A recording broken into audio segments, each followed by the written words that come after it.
I wonder if other members of the panel I have a... Yes. I don't mean to be rude about this, but I think the French grossly neglected that generation. Above all Cézanne. It's astonishing. I mean, the three great large bathers are all out of France, and they should have been stopped at the border.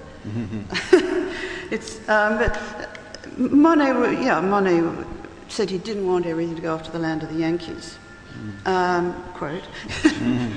But he was jolly pleased when they did. I mean, there was one woman called Mrs. Potter Palmer in Chicago who went in and bought, I think, 12 haystacks or something.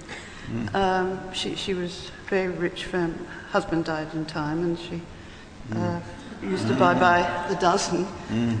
And she had servants who were there all the time changing paintings. So you might get a note, invitation to dinner, and say, would you like to dine with the Monets or the Renoirs? So a huge number of those paintings went through her hands. But I think what I think is the most important thing about that, had the Americans not bought that way, which we might regret, he could never have painted the great late bathers, the orangerie bathers, the 5 metre long canvases, which would, if we lost those, the world would be very much the poorer. Absolutely.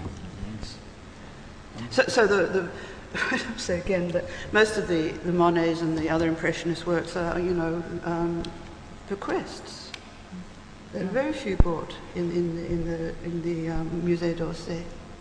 Yes, and it's a very interesting exercise to go around. I know that a number of people here now who've been to the exhibition 3 and 4 times, and you get to a point where you even know the labels, and at that point, it's very interesting to see who presented what and when.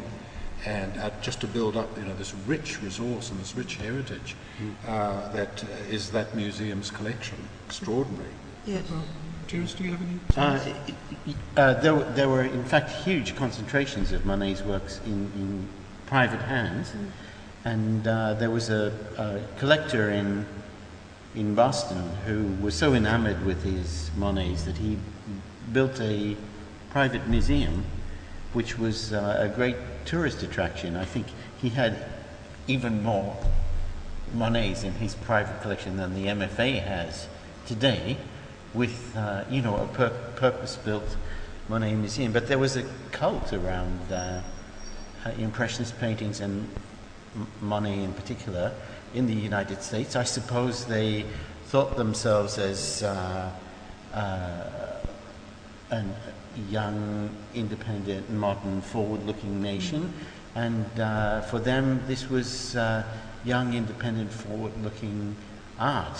So they embraced the spirit of it in a way that for Americans has just left such a great, rich legacy. I think had they not done such a thing, we wouldn't have had the New York School in the 1940s.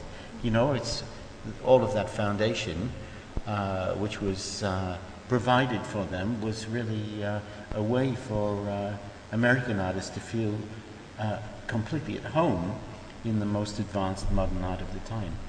I just want to backtrack a little bit because, in a sense, I would feel it would rankle me if an artist like Renoir or somebody like that would be considered, some fountainhead of modern painting. But in Monet's case, I'm quite happy with that notion.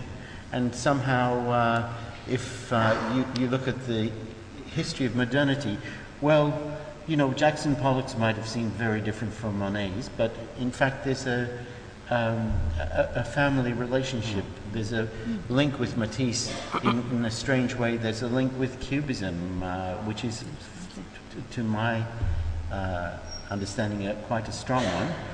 And so I find, you have very, very popular exhibitions, but I would feel no qualms about any sensation about Monet.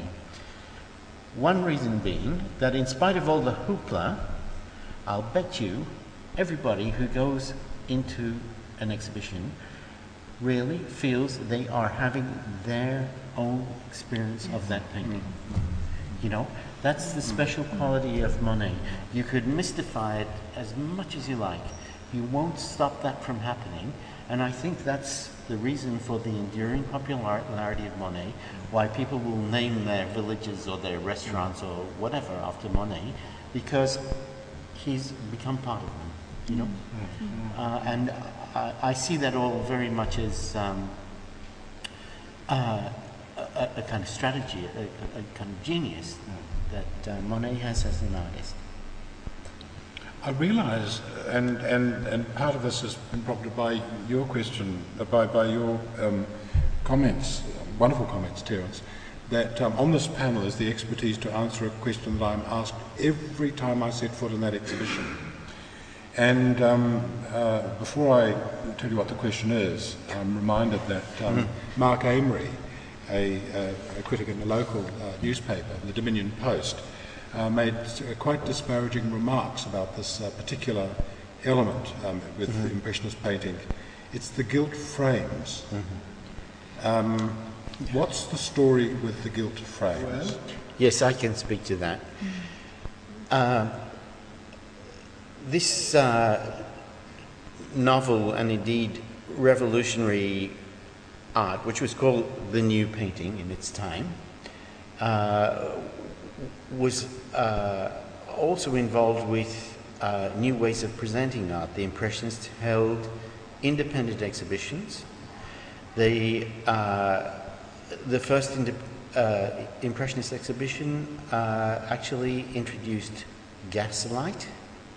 It was the first exhibition which was shown in Paris under gaslight, and it had special opening times so that working people could come in the evenings to see these new paintings. Artists like Pissarro in particular were very impressed with Whistler in particular, and the great control that Whistler was able to exert over his production. Whistler was a fanatical perfectionist. He would supervise the framing of his paintings, he would supervise the color of the walls, how many works were in the room, the sequencing of them, what floor covering there was. Even when there were attendants in the galleries, he would design their livery, you know. So you think of these kind of struggling, poverty-stricken Impressionists and what they would have been by somebody who was able to do that. Well, their modest attempts to create a more sympathetic environment extended sometimes to painting the wall a certain color, and they liked flat frames, and especially white frames, but their dealers just hated all of that. They also showed their paintings unvarnished, and the dealers hated that. So a lot of Impressionist paintings that you see which have been varnished were varnished by dealers. The varnish really shouldn't be there. All of the frames that they made, with very, very few exceptions, were taken off by the dealers.